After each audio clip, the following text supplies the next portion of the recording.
चलिए फ्रेंड्स, होते हैं आज का अपना वीडियो। आज के इस वीडियो में बताने वाला हूँ कक्षा 10वीं का जो कि आपका विज्ञान का पेपर रहने वाला है 2 मार्च को होने वाला है। तो कम्प्लीटली सॉल्यूशन बताने वाला हूँ। तो जितने भी छात्र दे रहे हैं 2 मार्च को अपना एग्जाम, तो एक बार वीडियो को जरूर देख के जाना, क्योंकि 70 से 80% इसी पेपर के माध्यम से आपके एग्जाम में आने वाला है।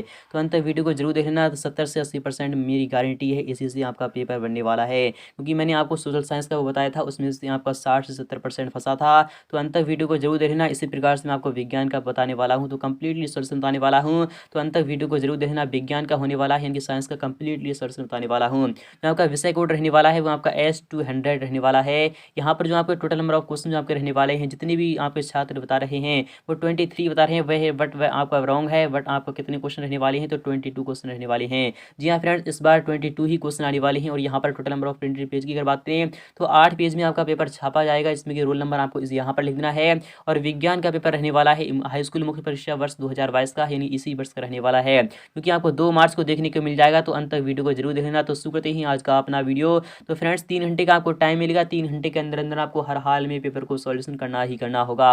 और आप जानते हैं कि 80 मार्क्स का आपका पेपर होता है, तो 80 मार्क्स जिस किसी स्टूडेंट को 80/80 चाहिए, ये 100% स्कोर करना है, वो एक बार वीडियो को जरूर देख लेना। तो शुरू करते हैं आज का अपना वीडियो।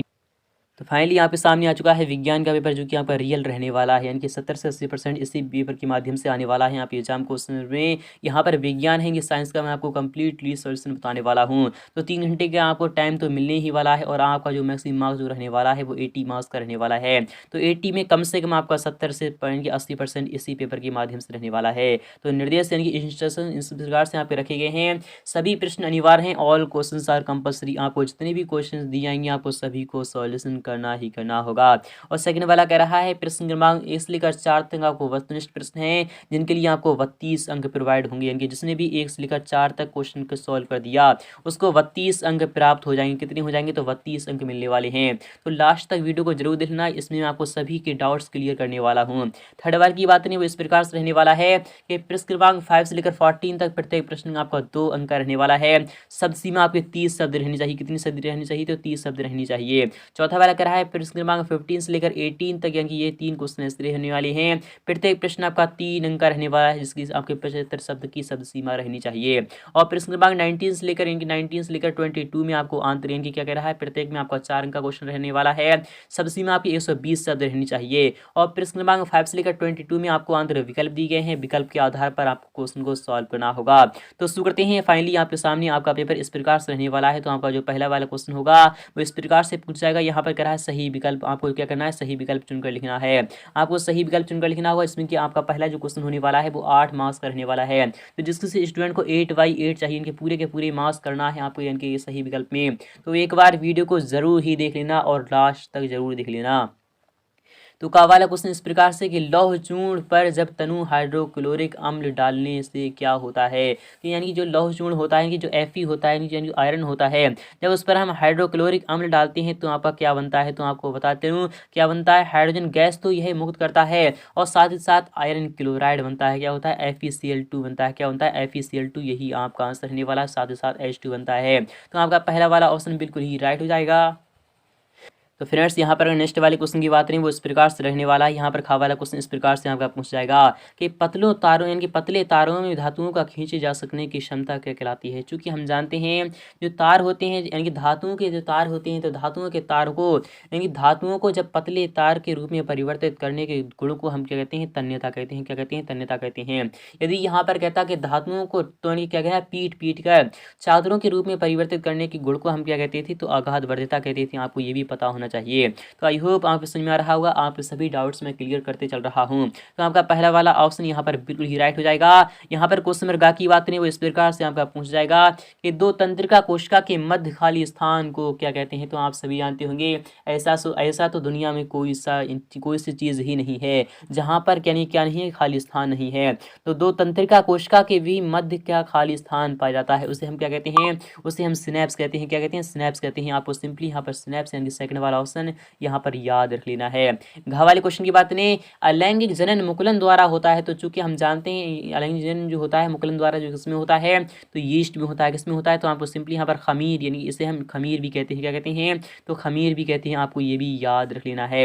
यहाँ पर क्वेश्चन नंबर की बात नहीं, वो इस प्रकार से पूछ जाएगा कि विद्युत धारा उत्पन्न करने की युक्ति को क्या कहते हैं, आपका काफ़ी कन्फ्यूजन रहता है इसमें। तो आप यहाँ पर अमीटर काफ़ी चांस लें, काफ़ी बच्चे जो हैं इनकी 80 से 90% यहाँ पर जो बच्चे हैं वो आप अमीटर लगा देते हैं, बट वो बिल्कुल ही रॉन्ग है। इसमें इनकी विद्युत धारा उत्पन्न करने की युक्ति कह रहा है, ना कि मापने की युक्ति कह रहा है। तो मापने की युक्ति क्या होती है, तो आपका एमीटर होती है, तो आपको ये पता होना चाहिए। मापने की युक्ति तो एमीटर है, बट विद्युत धारा उत्पन्न करने की युक्ति यहाँ पर क्या है, तो मोटर है। अर्थात ऑप्शन आपका यहाँ पर डी वाला यानी कि चौथा वाला ऑप्शन आपका यहाँ पर बिल्कुल ही राइट हो जाएगा। क्वेश्चन चार की बात करें, इनमें से कौन है जो कि आहार श्रृंखला का निर्माण करते हैं। क्या घास को गेहूं खा लेता है, बिल्कुल ही रॉन्ग है। क्या घास को बकरी खा लेती है, बकरी को मानव खा लेता है, तो हाँ सेकंड वाला ऑप्शन आपका बिल्कुल ही राइट हो जाएगा। तो आपको यहाँ पर खा वाला ऑप्शन लगा देना है। यहाँ पर बात करें छह वाले क्वेश्चन की, इस प्रकार से रखा गया है कि विश्व में सबसे तेजी से कम होने वाला प्राकृतिक संसाधन कौन सा है। क्या जल है, तो बिल्कुल ही नहीं। तो जल तो कभी खत्म ही नहीं हो सकता क्योंकि 3/4 क्या है, तो जल है। अर्थात पृथ्वी जो है वह आपका 25% है और बाकी कितना 75% आपका जल ही जल है पूरी दुनिया में। यहाँ पर बात नहीं कि वन है, तो हाँ वन है, सबसे ज़्यादा वन है, क्योंकि जब जनसंख्या बढ़ रही है तो काफ़ी तेजी के साथ आप क्या कर रहे हैं, तो वन कटते जा रहे हैं। तो आपका सेकंड वाला ऑप्शन आपका यहाँ पर बिल्कुल ही राइट हो जाएगा। क्वेश्चन 6 की बात करें कि आवर्त सारणी में आवर्तों की संख्या क्या होती है। चूंकि हम जानते हैं जो हॉरिजेंटल लाइन होती है, इनकी जो क्षैतिज रेखाएं होती हैं आवर्त सारणी में, तो वह क्या होती हैं, तो वह यहाँ की होती हैं आवर्त। क्या होती हैं, आवर्त होती हैं। उनको हम क्या कहते हैं, तो उनकी जो संख्या है वह 7 मानी गई है, यानी 7 होती है। तो आपका आंसर क्या हो जाएगा, तो सी वाला ऑप्शन आपका यहाँ पर राइट होने वाला है। यहाँ पर बात करें इंग्लिश मीडियम के छात्र की, तो वो भी देख लीजिएगा। Choose and right the correct alternative, यह क्वेश्चन आपका 8 मार्क्स का है, तो आपका पहला वाला ऑप्शन सही था। व्हाट हैपेंस व्हेन इनके यहाँ पर कह रहा है डाइल्यूट हाइड्रोक्लोरिक इनके acid is added to iron. यहाँ दोस्तों आज मैं आपको बहुत ही बढ़िया एप्लीकेशन के बारे में बताने वाला हूं जो डेली हंट द्वारा बनाई गई है। इस साल डेली लर्न ने आई अचीव स्कॉलरशिप एग्जाम रखा है। इसमें भाग लेकर आप मोबाइल फ़ोन, लैपटॉप व स्मार्टफोन जीत सकते हैं। तो डिस्क्रिप्शन में दिए हुए लिंक पर क्लिक करके जल्दी से रजिस्टर लीजिए और पाइए 50 करोड़ की स्कॉलरशिप जीतने का मौका। दोस्तों इसकी सबसे बड़ी खूबी तो ये है कि पहली बार किसी ने बड़े शहरों के साथ साथ छोटे शहर और ग्रामीण भागों तक क्वालिटी एजुकेशन पहुँचाने का निर्णय लिया है और यहाँ इंग्लिश के साथ साथ हिंदी माध्यम में भी पढ़ सकते हैं। डेली लर्न जल्द ही अपना ऐप लाने वाला है जहां आपको live classes, study notes, test series और कुछ मिलेगी। तो आप वेट किसका कर रहे हैं, जाइए लिंक डिस्क्रिप्शन में है और इनाम जीतिए। तो यहाँ पर पूरा का पूरा पढ़ते रहिएगा। फिलहाल कि मैंने आपको सभी सॉल्यूशन करा दिए हैं, तो आप यहाँ पर इंग्लिश की मीडियम के छात्र भी अच्छे प्रकार से दे सकते हैं। और यहाँ पर सेकंड वाले क्वेश्चन की बात नहीं, वो इस प्रकार से आपका पूछने जाने वाला है। यहाँ पर यह क्वेश्चन भी आपका 8 मार्क्स का रहने वाला है। रिक्त स्थान को आपको पूर्ति करना है, फिर अंदर बैलेंस आपको खाली स्थान भरना होगा। तो का वाला क्वेश्चन है कि जल एक डेडस ऑक्साइड है, तो जल एक कैसा ऑक्साइड है। चूंकि हम जानते हैं जल एक कैसा ऑक्साइड है, तो आपको सिंपली पहले वाले में उदासीन लिख देना है। क्या लिख देना है, उदासीन लिख देना है, यही आपका आंसर रहने वाला है। और धातुएं प्रायः ऊष्मा और विद्युत की क्या होती हैं, सुचालक यानी कंडक्टर होती हैं। आपको सिंपली यहाँ पर क्या लिखना है, सुचालक लिखना, यही आपका आंसर रहने वाला है। थर्ड वाला की बात करें कि मादा और गर्भस्थ शिशु के बीच जैविक संबंध स्थापित करने वाला जो ऊतक होता है वो क्या होता है। आपको सिंपली यहाँ पर प्लेसेंटा लिखना है। क्या लिखना है, प्लेसेंटा, यही आपका आंसर रहने वाला है। जी हाँ फ्रेंड्स, आपका प्लेसेंटा हो जाएगा। और पादपों में जल के वहन के लिए डेडस उत्तरदायी है। क्या उत्तरदायी है, तो आपको सिंपली यहाँ पर क्या लिखना है, तो जाइलम लिखना है, यही आपका आंसर रहने वाला है। आपको सिंपली यहाँ पर जाइलम लिख देना है। यहाँ पर बात करें उड़ा वाले क्वेश्चन की कि पराग कोश में डेडस पाए जाते हैं, तो पराग कोश में क्या पाए जाते हैं, तो आपको सिंपली यहाँ पर क्या लिखना है, परागकण पाए जाते हैं। क्या पाए जाते हैं, तो आपको सिंपली यहाँ पर क्या लिखना है, परागकण पाए जाते हैं। यहाँ पर बात करें आनुवांशिकी जो जनक है वह कौन है, आपको सिंपली यहाँ पर क्या लगाना है, मेंडल लगा देना है। क्या लगा देना है, आपको सिंपली यहाँ पर मेंडल लगा देना है, क्योंकि आनुवांशिकी के जो जनक हैं, जो फादर ऑफ आनुवांशिकी हैं वह कौन है, तो आपको सिंपली मेंडल लगा देना है। यहाँ पर बात करें किसी तार का जो प्रतिरोध है उसकी लंबाई क्या होता है, अनुक्रमानुपाती या फिर हम जिसे समानुपाती कहते हैं। तो आपको सिंपली यहाँ पर क्या लिखना है, अनुक्रमानुपाती कर लिखना है। क्या लिखना है, अनुक्रमानुपाती होता है, अनुक्रमानुपाती, यही आपको लिख देना है। नेक्स्ट बात करें मस्तिष्क और मेरुरज्जु डेडस तंत्र बनाते हैं, तो कैसे तंत्र बनाते हैं, आपको सिंपली यहाँ पर क्या लिखना है, तंत्र का तंत्र बनाते हैं। क्या लगाते हैं, तो तंत्र का तंत्र बनाते हैं, यही आपका आंसर रहने वाला है। तो आई होप ये भी यहाँ पे समझ में आ रहा होगा। और यहाँ पर थर्ड वाले क्वेश्चन की बात करें तो वो भी देख लीजिएगा, तो काफी ही महत्वपूर्ण रहने वाला थर्ड वाला क्वेश्चन तो आता ही आता है। सही जोड़ी यानी कि आपको करना है, मिलान करना होगा। यह क्वेश्चन भी आपका 8 मार्क्स का रहने वाला है। यहाँ पर क्या है, सबसे अधिक क्रियाशील धातु कौन सी है। चूंकि हम जानते हैं सबसे अधिक क्रियाशील जो धातु है तो सोडियम है। इनके क्या है, तो आपका पोटेशियम है, और आपका सोडियम है, क्या है, तो सोडियम होता है। और आपका शायद कि क्रोमियम होता है, या फिर क्या होता है, आपको वो कमेंट्स में लिखना होगा। तो फिलहाल कि यहाँ पर पोटेशियम दिखा रहा है, यानी कि थर्ड वाली ऑप्शन पे आप यहाँ पर चला जाएगा। और यहाँ पर बात नेक्स्ट वाले की तो वो भी देख लीजिएगा, सामान्य रक्तदाब कितना होता है, यानी कि जनरल ब्लड प्रेशर कितना होता है। तो आपको पता होना चाहिए जो बीपी होता है तो वह हाईएस्ट कब होता है, तो वही होता है 120 पर होता है। क्या होता है, 120 पर होता है। और जो लोएस्ट होता है वो कितना होता है, तो यानी कि कितना होता है, तो 80 होता है। तो 120/80 mm/g यहाँ पर आपका मिल रहा है, यानी कि अर्थात ऑप्शन आपका 7 पर चला जाएगा। तो आई होप ये भी आपको समझ में आ रहा होगा। जब यहाँ पर काफ़ी बार पूछा जा चुका है कि मनुष्य कब खतरे में पहुंचता है, यानी कि ब्लड प्रेशर सबसे ज़्यादा हाई यानी कि मैक्स कब होता है, तो यहाँ पर जो आ जाता है वह आपका यानी कि 120 mm/g आ जाता है। इसके अगर ऊपर जाएगा तो आदमी खतरे में पहुंच जाएगा, यानी कि उसके बचने के कोई चांसेस नहीं है। और यहाँ पर लोएस्ट हो जाएगा, यदि बीपी लोएस्ट हो जाता है इनके 80 पर चले जाता है, यदि 80 से यानी कि 79 भी हो जाएगा तो भी मनुष्य खतरे में आ जाएगा। यहाँ पर बात करें तो आपको यहाँ पर मिल चुका है 120/80 mm/g हो जाएगा। और पादप हार्मोन क्या है, तो चूंकि हम जानते हैं पादप हार्मोन जो है वो साइटोकाइनिन है। क्या है, तो सिंपली आपको क्या लिखना है, साइटोकाइनिन पर चला जाएगा। आपका क्या हो जाएगा, तो साइटोकाइनिन पर आपको यहाँ पर चला जाएगा। और शुक्राणु उत्पन्न यानी कि जो उत्पादन जो नियंत्रण करता है वो क्या करता है, तो आपको सिंपली यहाँ पर टेस्टोस्टेरोन पर चला जाएगा। और तारों का जो टिमटिमाना होता है वह किसके कारण होता है, तो वायुमंडलीय अपवर्तन के कारण होता है। यहाँ पर बात करें कि लेंस की जो क्षमता होती है उसका जो ऐसा ही मात्रा होता है वह क्या होता है, तो डायोप्टर होता है। आपको सिंपली यहाँ पर डायोप्टर पर लगा देना है।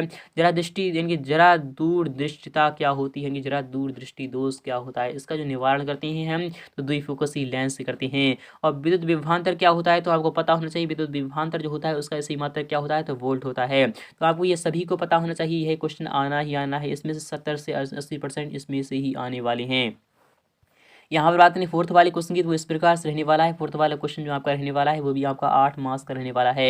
यहाँ पर एक वाक्य में आपको आंसर लिखना होगा, जिसमें कि पहला वाला जो क्वेश्चन है कि शुद्ध जल का पीएच मान कितना होता है, आपको बताना होगा। तो शुद्ध जल का जो पीएच मान होता है वो कितना होता है, मैं आपको बताते चलूँ। यहाँ पर जो होता है वह कितना होता है, तो आपको बताते चलूँ, यहाँ पर 7 होता है। कितना होता है, तो 7 होता है। सेकंड वाले की बात करें, 2 या 2 से अधिक धातुओं के समांगी मिश्रण को क्या कहते हैं, तो 2 या 2 से अधिक समांगी धातुओं के समांगी मिश्रण को हम क्या कहते हैं, तो मिश्र धातु कहते हैं। क्या कहते हैं, तो आपको सिंपली यहाँ पर क्या लगाना है, मिश्र धातु लगा देना है। क्या लगा देना है, मिश्र धातु, यही आपका आंसर रहने वाला है।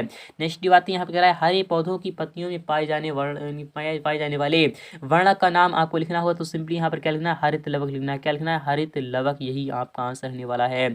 इसे हम क्या कहते हैं, क्लोरोफिल भी कहते हैं। सामान्यतः हम इसे क्लोरोफिल, जिसे हम इंग्लिश में कहते हैं क्लोरोफिल, आपको वो भी पता होना चाहिए। नर युग्मक एवं मादा युग्मक के संलयन को क्या कहते हैं, तो आपको सिंपली यहाँ पर निषेचन लिखना है। क्या लिखना है, निषेचन, यही आपका आंसर रहने वाला है, निषेचन कहते हैं। यहाँ पर आते हैं लिंग निर्धारण करने वाले गुणसूत्र कौन कौन से हैं, तो एस और वाई है। क्या है, तो एस और वाई हैं। लेंस की क्षमता का सूत्र क्या होता है, तो पी बराबर जो होता है वह क्या होता है, तो आपको पता चलूँ 1/f होता है। नेक्स्ट बात यहाँ पर निकट दृष्टि दूर, यहाँ पर निकट दूर दृष्टि दोष दूर करने में कौन सा लेंस उपयोग किया जाता है, तो आपको सिंपली यहाँ पर अवतल लेंस लगा देना है। क्या लगा देना, अवतल लेंस, यही आपका आंसर रहने वाला है। और यहाँ पर बात नेक्स्ट वाले क्वेश्चन की, यहाँ पर है विद्युत प्रतिरोध का ऐसी मात्रा क्या होता है, तो सिंपली आपको ओम लगा देना है। क्या लगा देना है, ओम, यानी कि जो आपका इसका जो ऐसे मात्रक होता है वो ये होता है ओम, इसका यानी क्या होता है, प्रतीक होता है। आपको ये भी पता होना चाहिए। पांचवें क्वेश्चन की बात करें वो इस प्रकार से रहने वाला है। यहाँ पर क्या है, शोषण को क्रिया को यानी शोषण की क्रिया को ऊष्माक्षेपी अभिक्रिया क्यों कहते हैं, इसका भी सॉल्यूशन मैं आपको प्रोवाइड करा ही दे रहा हूँ। और यहाँ पर है तेल एवं वसायुक्त पदार्थों को नाइट्रोजन से प्रभावित क्यों किया जाता है, आपको बताना है। तो फिलहाल क्या आपको पहला वाला क्वेश्चन देख लेते हैं। तो पांचवा क्वेश्चन का जो आपका आंसर है तो देख लीजिएगा, इस प्रकार से आपको लिख देना है। तो फाइनली आपके सामने आपका आंसर आ चुका है। यहाँ पर आपको लिखना है श्वसन क्रिया को यानी कि हमारी कोशिकाओं में निरंतर होती रहती है। यह एक प्रकार की ऊष्माक्षेपी अभिक्रिया है। भोजन से प्राप्त कार्बोहाइड्रेट टूटने के बाद ग्लूकोज में बदल जाता है, जो श्वसन अभिक्रिया में ऑक्सीजन के साथ मिलकर हमें ऊर्जा प्रदान करते हैं। चूँकि ऊष्माक्षेपी अभिक्रिया में भी ऊर्जा मिलती है, इसलिए श्वसन को भी ऊष्माक्षेपी अभिक्रिया कहते हैं। यही आपको लिखना है। जी हाँ फ्रेंड्स, यदि आपने ये लिख दिया तो आपको यानी कि 2 मार्क्स यहाँ पर बिल्कुल ही क्लियर होने वाले हैं। मैंने आपको बताया था कि 30 वर्ड्स के अंदर तो आपको आंसर लिखना है। फिलहाल कि मैंने आपको यहाँ पर लॉन्ग में बता दिया है, तो यह भी लिख दीजिएगा। यहाँ पर पूरे के पूरे मार्क्स आपके 2 बिल्कुल ही क्लियर होने वाले हैं। नेक्स्ट वाले के अगर आंसर की बात करें तो वो भी देख लीजिएगा। तो फ्रेंड्स यहाँ पर जो अथवा वाला क्वेश्चन दिया रहा है इसका भी सॉल्यूशन मैं आपको नेक्स्ट पार्ट में दिखा दूंगा। फिलहाल की यहाँ पर अगर बात नहीं, मैं आपको एक एक सॉल्यूशन दिखा दे रहा हूँ। फिर उसके बाद जितने भी अथवा वाले क्वेश्चन रहने वाले हैं वो सभी का सॉल्यूशन मैं आपको प्रोवाइड करा दूंगा नेक्स्ट वाली पार्ट में। कि अमलगम क्या है, तो amalgam what is amalgam, amalgam के बारे में अगर मैं आपको बता चलूँ उसका भी सॉल्यूशन देख लीजिएगा। तो अमलगम क्या है, तो आपके सामने आंसर आ चुका है। आपका आंसर तो फ्रेंड्स आ चुका है आप सामने आंसर। इस प्रकार से भी क्वेश्चन पूछा जा सकता है कि अमलगम किसे कहते हैं, फिर अमलगम क्या है। तो आपको आंसर लिखना है, यदि कोई एक धातु पारद है जो तो इसके मिश्र धातु को अमलगम कहते हैं। यही आपका आंसर रहने वाला है। और ये भी आपके 2 मार्क्स बिल्कुल ही क्लियर हो चुके हैं। तो आई होप भी आपको समझ में आ रहा होगा। नेक्स्ट वाली अगर क्वेश्चन की बात करें तो वो भी देख लीजिएगा। तो अथवा वाला क्वेश्चन इस प्रकार से आपका रहने वाला है, इसे भी आप देख लीजिएगा और समझ लीजिएगा। नेक्स्ट पार्ट में इसका सर्विस का सोल्यूशन मैं आपको प्रोवाइड कराने वाला हूँ। तो मिलते हैं नेक्स्ट पार्ट में फुल्ली सोल्यूशन। यदि आपको सोल्यूशन चाहिए तो कमेंट्स में लिख देना, मैं इसका सोल्यूशन बहुत जल्दी प्रोवाइड कराने वाला हूँ। तो फ्रेंड्स मिलते हैं नेक्स्ट पार्ट में, तब तक के लिए thank you, tata bye bye.